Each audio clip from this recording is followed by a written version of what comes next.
What is going on, everyone? Welcome to G-Ball Vision, your daily source for knife and EDC content. Today, I have an awesome video for you. We are taking a look at several knives that would fit right into your rotation or take your carry to that next level. Now, before we get started, you know what to do. Let me know down in the comments what your EDC is for today. I love seeing what you guys are carrying.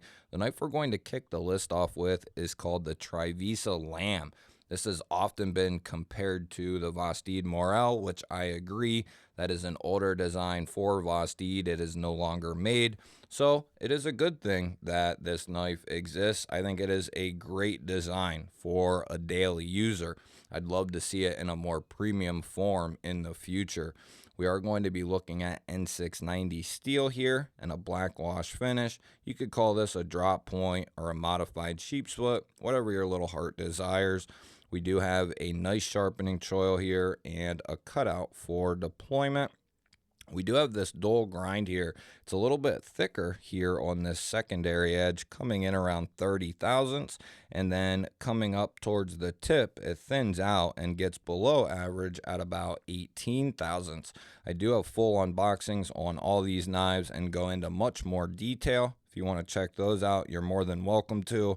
We have black G10 here. It is nicely finished, a completely sterile blade. We just have their logo here on the pivot.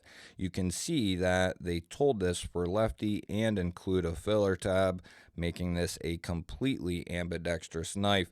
The crossbar lock tabs are easy to get to. It is easy to disengage. It's very smooth around the pivot. They even thought of the lanyard fans as well here. We have a G10 backspacer and a hidden lanyard post. This is just a great knife right here for daily use. The crossbar lock is nice and strong and tough. It's also fun and fidgety. It's user safe. And we have a great steel and blade shape to get a lot of work done. Next up, we're taking a look at the Real Steel Delta 2600. Now, I have to clear something up. In the unboxing, I thought this was a new model for them. However, it's just new versions of the Delta 2600. And one of them is this natural micarta onlay version here. I believe they have green and black available as well. They all have a stonewash finish on them, and they're all sporting S35VN. About 2.9 inches on that drop point blade. They're going to come in right around the $135 price point for this particular one here. We are looking at a thumb disc for deployment. It does have a nice strong detent.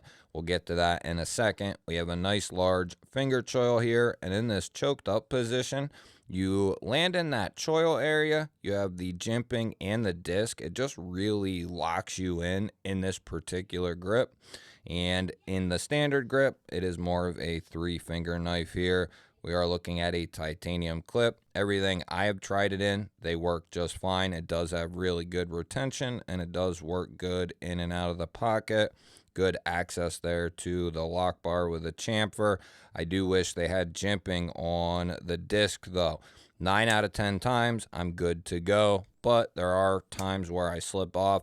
Just something to be mindful of. It's not a huge issue for me personally, but for everyone else, I would like to see that be done. We have seen discs that have jimping in the past, and I think this knife would have been perfectly suited for it.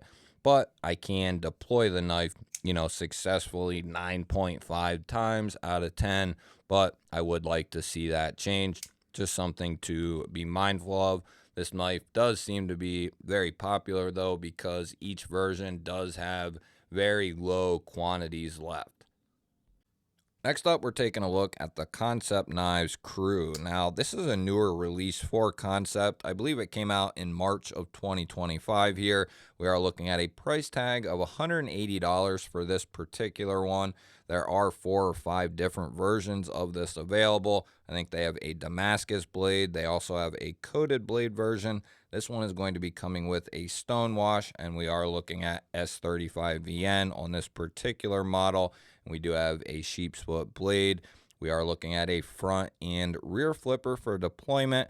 I would say though, if you're someone who loves a front flipper and would enjoy the knife for the front flipper, this is not one that I would recommend. The front flipper or top flipper does work, but it only works in this one particular way, and I don't think it's as good as it could be.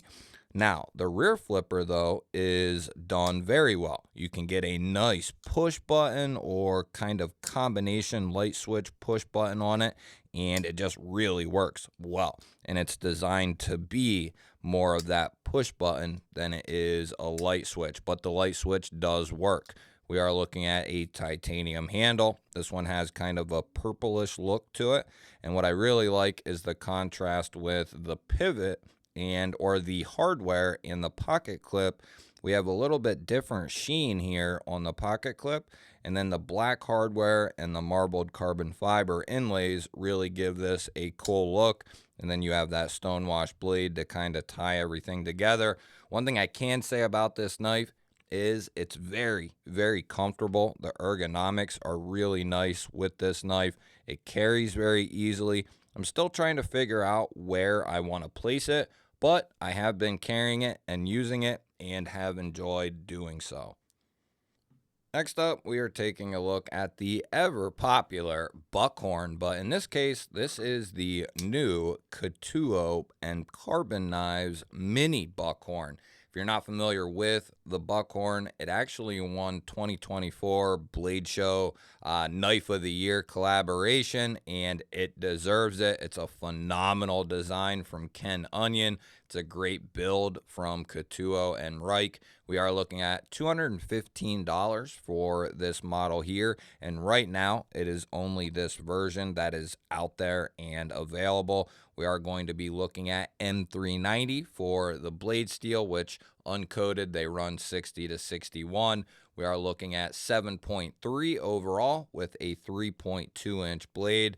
We have a kind of polished, blasted finish, which Katuo always does and does very well. I really enjoy this modified drop point or modified sheep split, you could say. It has a nice, consistent, gradual belly all the way up to the tip, and at the very last moment, it cants down. And that just makes this a great knife for a daily user, in my opinion. But this is definitely more of a collectible user, and we are looking at dual thumb studs. We have a rear flipper, and the detent on this knife is beautiful. The flipper tab and the thumb studs are done extremely well. They are slanted and they are stepped, so they just work beautifully. I'd love to see those on more knives. And the flipper tab is a great one. It's very minimal, but it just works every single time you go to use it. It really rockets the blade out.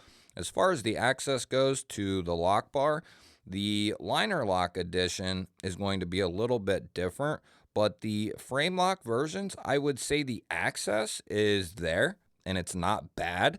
It's just that the lock bar is very thin there, so it can maybe feel like it's not the best access, but you can see they have chamfered out the show side, they chamfer the inner side of the lock bar, and there's access there. It's pretty decent, and it's not something I really thought about to complain about. It could be a little better, but as far as that making or breaking this knife, I wouldn't say that it breaks the knife whatsoever.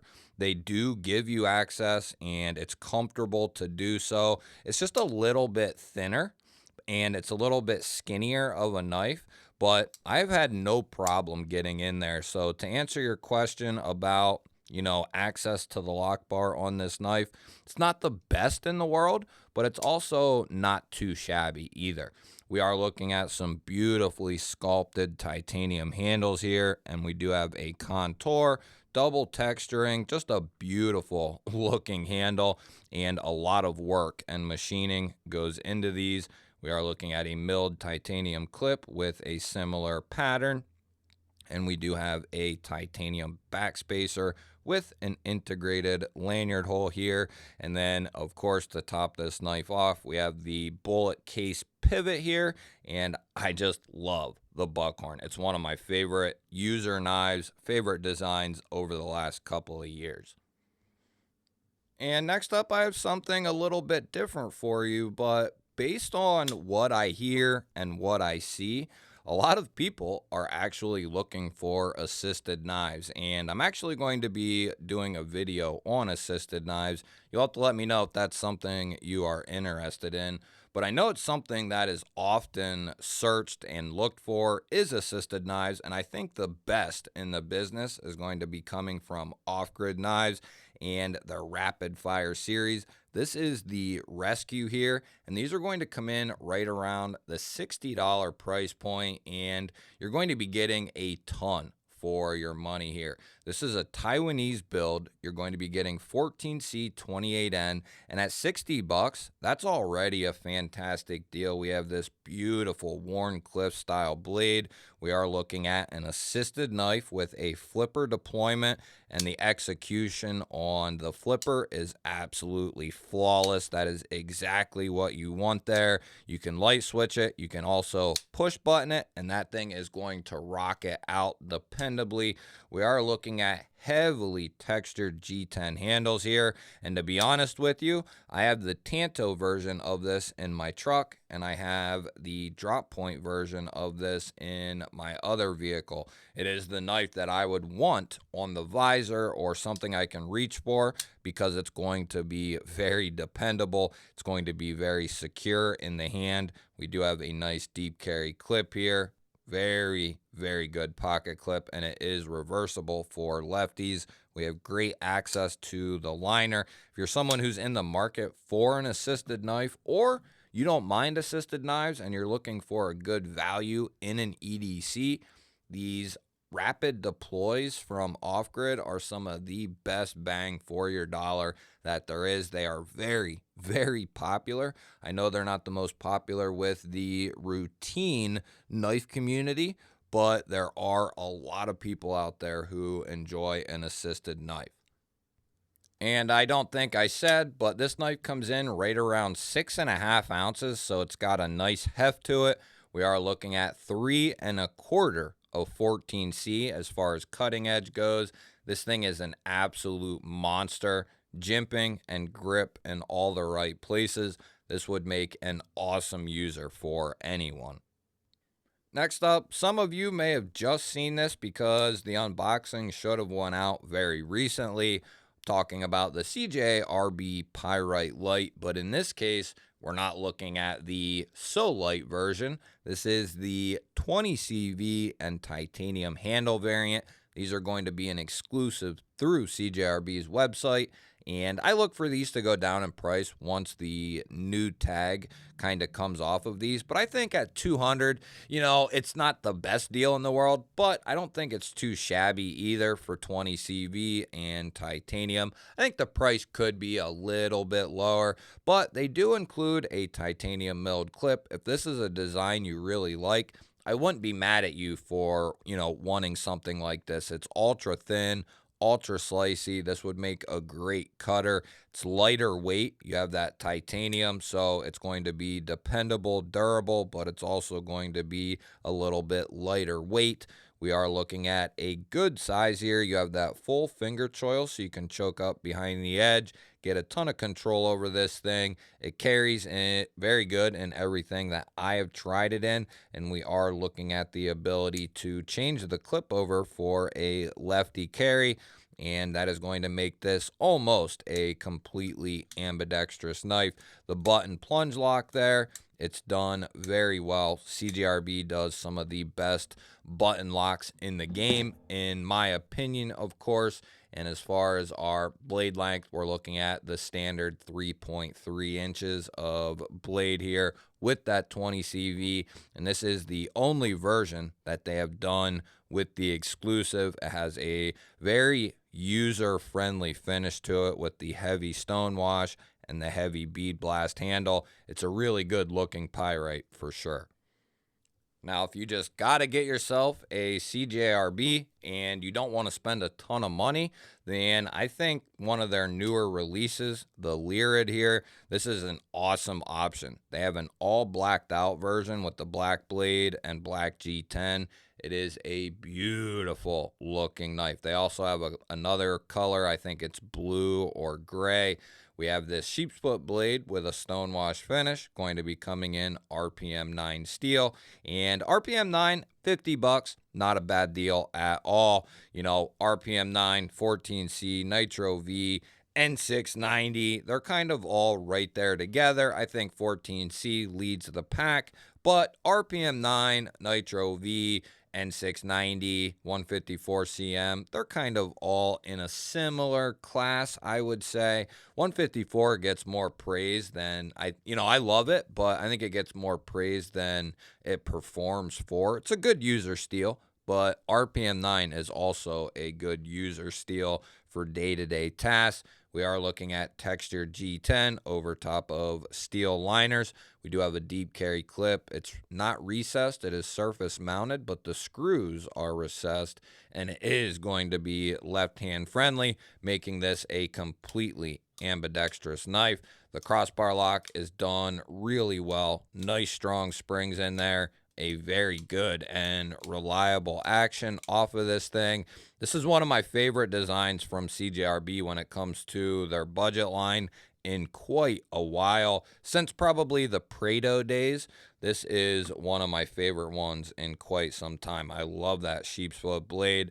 It's just a great blade shape for a daily user. Not going to be the best poker, but for just a daily user, I think the Lyrid is an awesome option. Next up, we got to talk about the Vosteed knives, shill and cutter. Somehow, some way, these are still in stock, and not sure what it is. Maybe just people aren't sure about the lock or the design itself. But I can tell you, this is one of the funnest folding knives that I have had in quite some time. And not only that, the blade shape lends itself to be an amazing user. You can poke with this thing. You have a tall, full flat grind, so it's going to be slicey. It's going to be tough. The top of the blade is crowned here, so it's going to be very comfortable. You have this nice 50-50 area here to choke up right behind the edge. We are going to be looking at LMAX for this particular one and carbon fiber. They also have a 154 cm and G10 version. Those are going to range between 100 and like 120. And then this particular version is going to come in right around the $160 price point. They also have an aluminum version with LMAX that comes in right around the $150 price point. We have their standard deep carry clip here. It is recessed, and so are the screws. It's going to be right hand carry only, and we do have a lanyard hole there for the lanyard fans. Multiple ways to deploy this with the rear and front flipper along with the thumb studs.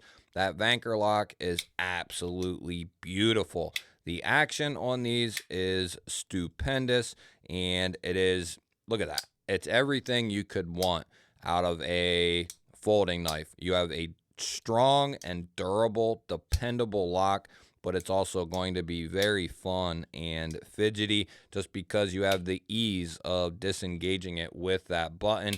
It also keeps the knife finger safe. Your fingers are out of the pathway of the blade when it's closing, and it just has a lot of fun characteristics, but it's also a great user. I would love to see this in a little bit larger platform in the future. Next up, we are taking a look at one of my favorite knives of this year, no question. This is so far probably above 300, in between 3 and 400, my knife of the year. Candidate. It is one of the options that's going to go to the end of the year as a candidate. This is the Remet WK1, and I guess this is a version 2. This thing is phenomenal, guys. I haven't been able to put this damn thing down whatsoever, and I unboxed it like close to 2 weeks ago now, and that is hard to do for me. The WK1 is not inexpensive. The cheapest variants are going to be right around $350, but they go to $375 and also $405. So there is quite a few different options, but they all are going to be fairly pricey. We are going to be looking at M390 for the blade steel, 60 to 62 on the HRC, which is fantastic. We are looking at a harpoon drop point with a high saber hollow grind to it. It is slicey, it is pokey, it is awesome looking. This is one of my favorite knives, guys. I'm telling you, it is extremely comfortable. It is badass looking. You have the rear flipper and you have these kind of thumb studs, whatever you want to call them. They're like studs, they're just a little bit larger. However, they do work really well. No problem whatsoever. Great access to the liner, and it is chamfered, very easy to get to. The action is phenomenal. The milled clip has plenty of space under there. I've carried this in sweatpants, jeans, tactical pants, you name it, I've carried it in it. And then we also have a back spacer or a back cover that is going to make this a semi-integral knife.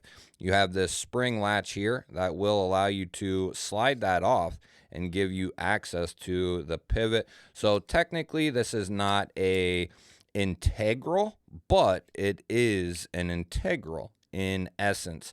It is an awesome looking knife, and it's got some really cool characteristics to it. It is going to be right hand carry only. We do have a lanyard hole for the lanyard fans, and we are looking at about 3.5 inches of blade here, and we are looking at 8.1 overall. So this will make it into our full size knife category, and I love it. I don't know what else to say. It is easily going to make it to the end of the year as one of my favorite knives to come out in 2025. You guys will have to let me know, what was your favorite knife from today's video? I always look forward to hearing from you. Don't forget to hit that thumbs up button. And if you have anyone in your life that you can share this video with that loves knives, gear, and EDC, that would greatly help this video out and push it out there to more people, which I always appreciate because I love you guys. If you're new to the channel here and you enjoy this type of content, you're in the right place because I release videos just like this every single day. So make sure you're subscribed and you ring that bell. That'll notify you when I release these new videos. I'll pop up a couple of newer videos so you can go check one of them out. Have yourself an awesome day. Thank you all again for watching. I will catch you on the next one.